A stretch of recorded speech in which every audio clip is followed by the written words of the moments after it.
Hello and welcome back to Shakesyear. We are working on Sir John Oldcastle and we are down to our final 4 monologues in this play. This one went by pretty fast because we had to fast forward through a whole bunch of stuff because there were all these little bitty scenes.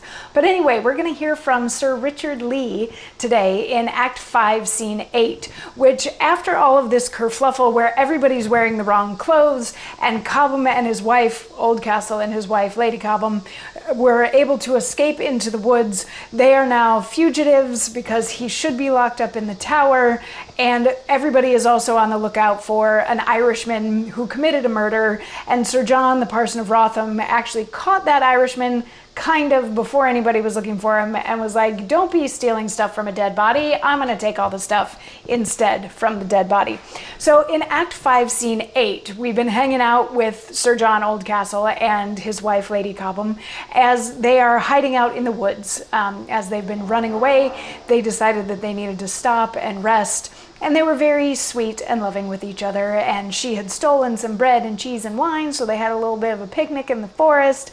And then they both got really tired, so she was like, you fall asleep, I'll keep watch. She's like, no, I can't pause. And he falls asleep, and she's like, oh, how lovely that he's asleep, and she falls asleep too. At which point, Sir Richard Lee comes in with some of his attendants, guards, servants, those sorts of people. And he's like, I know there was a murder committed around here somewhere. If anybody finds the body, let me know, because that's what we're looking for. We're looking for the body. And one of his servants is like, yep, body's right here. So Sir Richard Lee says, look if thou knowst him, turn his body up. Alack, it is my son and heir, whom 2 years since I sent to Ireland to practice there the discipline of war, and coming home, for so he wrote to me, some savage heart, some bloody devilish hand, either in hate or thirsting for his coin, hath here sluiced out his blood.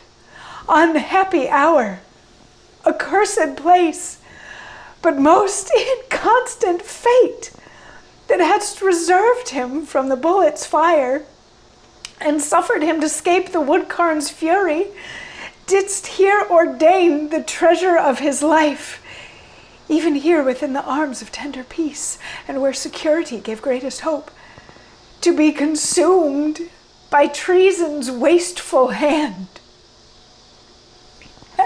And what is most afflicting to my soul, that this his death and murder should be wrought without the knowledge by whose means 'twas done.